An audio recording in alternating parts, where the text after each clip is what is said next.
నమస్తే, welcome to hit TV. నా పేరు నరేష్. నిన్న బీఆర్ఎస్ పార్టీ 25 ఇయర్స్ యానివర్సరీ రజతోత్సవ వేడుకలు జరిగినాయి. వరంగల్ ఎల్కతుర్తి మైదానంలో భారీ బహిరంగ సభ ఏర్పాటు చేయడం జరిగింది. సో అనుకున్న విధంగానే బీఆర్ఎస్ పబ్లిక్ని మొబిలైజ్ చేయడంలో సక్సెస్ఫుల్ అయింది. ప్రోగ్రాం కూడా పబ్లిక్తో ఫుల్గా సందడి సక్సెస్ అయిందనే చెప్పుకోవాలి. కానీ ఇందులో ప్రజలు ఎంతమందికి వస్తున్నారు, ఎంతమంది ప్రజలు వాలంటరీగా వస్తున్నారంటే 10 to 15% రావాలనుకొని స్వచ్ఛందంగా అభిమానంతో కేసీఆర్ బీఆర్ఎస్పై ఒక ప్రేమభావంతో వచ్చిన వాళ్ళు ఉంటారు. మిగతా వాళ్ళందరినీ రాజకీయ నాయకులు మొబైలైజ్ చేస్తారు, అందరు తెలిసిన విషయం. కానీ నిన్న కేసీఆర్ ఏం మాట్లాడినాడు?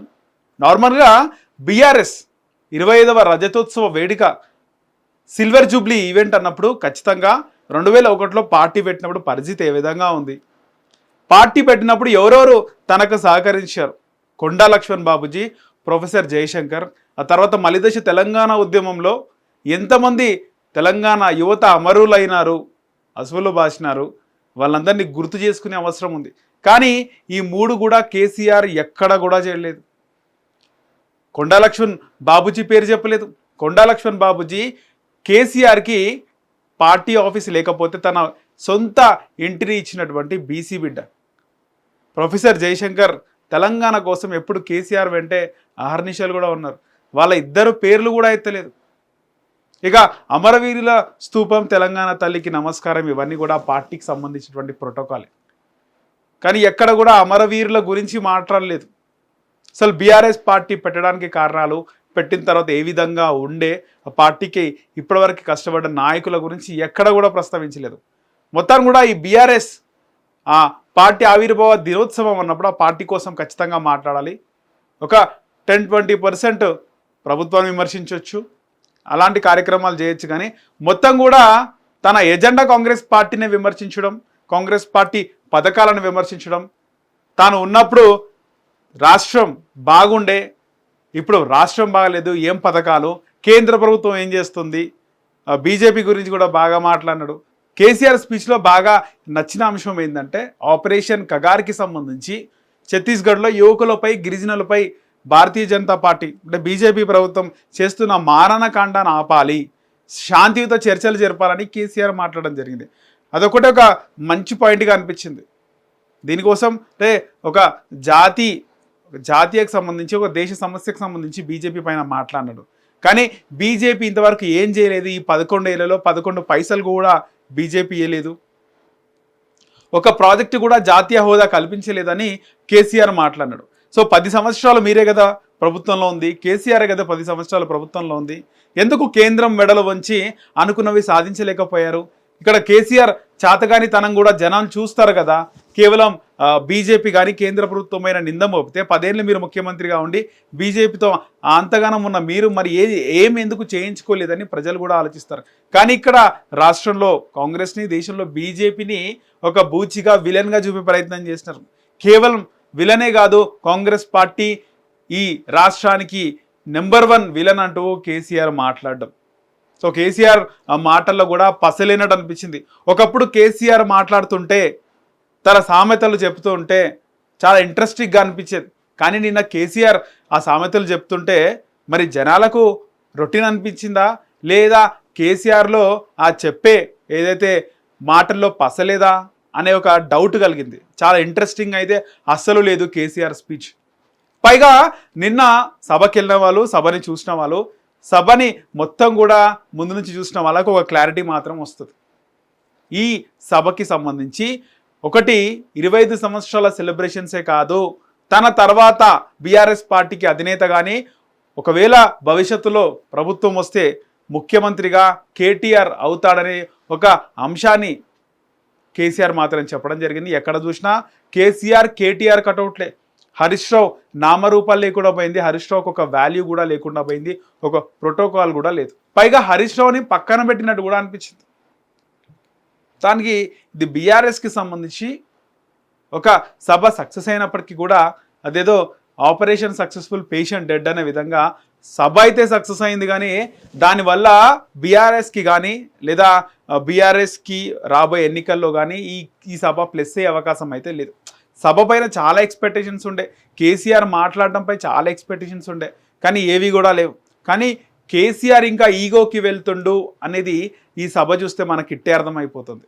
కేసీఆర్ మాట్లాడిన మాటల్లో ఎక్కడ కూడా ముఖ్యమంత్రి రేవంత్ రెడ్డి పేరు చెప్పలేదు.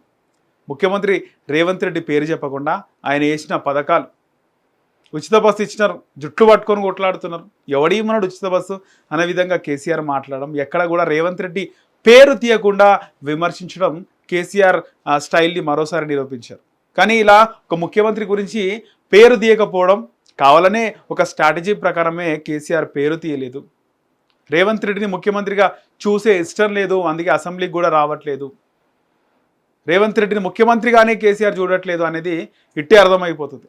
సో అధికారంలో ఉన్నప్పుడు ఏదైతే మంత్రులకు కానీ ఎమ్మెల్యేలకు సైతం అపాయింట్మెంట్ ఇవ్వని కేసీఆర్ ఇప్పుడు ప్రతిపక్ష నాయకుడిగా కూడా కేసీఆర్ ఒక ముఖ్యమంత్రి పేరు తీయకపోవడం, గతంలో ఆయన ముఖ్యమంత్రిగా ఉన్నప్పుడు మంత్రులకు కానీ ఎమ్మెల్యేలకు కానీ కేసీఆర్ అపాయింట్మెంట్ ఇవ్వకపోవడం, ప్రతిపక్ష నాయకుడిగా ప్రజల్లోకి రాకపోవడం, మరోవైపు ముఖ్యమంత్రి పేరును కూడా తీయడం కేసీఆర్కి ఇష్టం లేదు.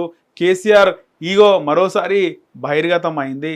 అంతా స్వార్థపరుడు కేసీఆర్ అనే విధంగా కేసీఆర్ మాటలు నిన్న అర్థమైనవి.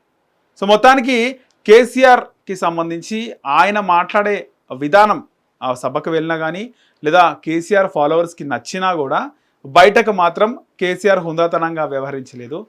తనకు చిన్నవాడైనా లేకపోతే అంత అనుభవం లేకున్నా రాజకీయ ప్రత్యర్థి అయినా ఏదైనప్పుడు కూడా ముఖ్యమంత్రి ఆ చైర్ని ఖచ్చితంగా గౌరవించాలి, ఆ చైర్కి ఇవ్వాల్సిన ప్రాముఖ్యత ఇవ్వాలి.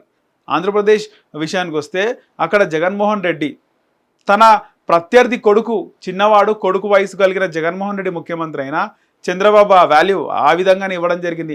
విమర్శించడమే ముఖ్యమంత్రికి ఇవ్వవలసిన గౌరవం ఇవ్వవలసిందే. కానీ ఇక్కడ కేసీఆర్ ఆ ఇవ్వడంలో, మా ముఖ్యమంత్రిగా ఆయన మాట్లాడే విధానంలో ఒక ముఖ్యమంత్రిని ఎక్కడా లెక్క చేయకుండా కేసీఆర్ మాట్లాడిన తీరు అందరూ కూడా చర్చించుకుంటున్నారు.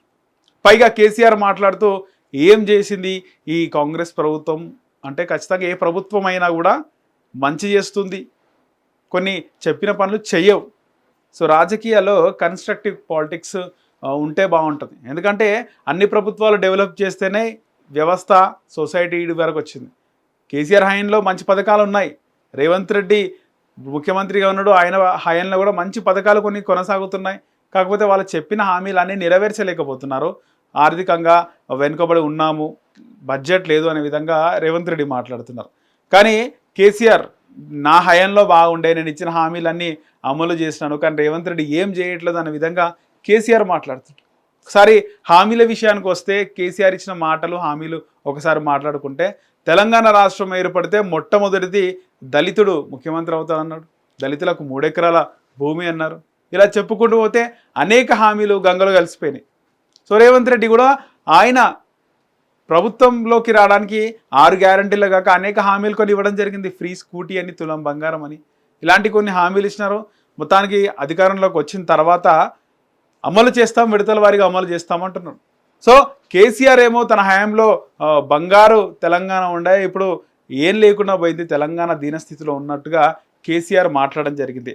ఇక ఇక్కడ స్ట్రాటజీ ప్రకారం అయితే ఈ సభ నడపడం జరిగింది. ఒకవైపు కేటీఆర్ని రాజుగా పట్టాభిషేకం చేయడం ఒకవైపు అయితే, ఇంకోటి కేసీఆర్ ఒక్కడే మాట్లాడడం, కేసీఆరే ఒక ప్రజల్లోకి కానీ లేకపోతే మీడియాలో చూసే వాళ్ళందరికీ కూడా కేసీఆర్ ఒక్కడే కనబడాలి, కేసీఆర్ మాటలే వినబడాలి అనే విధంగా కేసీఆర్ స్ట్రాటజీ ఉంది. సో 2-3 లేదా మాజీ మంత్రులు ఎవరైనా మాట్లాడినా కూడా కేసీఆర్ మాట్లాడింది పెద్దగా ప్రజల ప్రకారంగానే నిన్న రజతోత్సవ వేడుక అయితే నిర్వహించడం జరిగింది. హిట్ టీవీ యాప్, ఇందులో short news, live news, entertainment shows, movies, digital magazines తో పాటు మీ జిల్లా వార్తలను కూడా ఫ్రీగా చూడొచ్చు.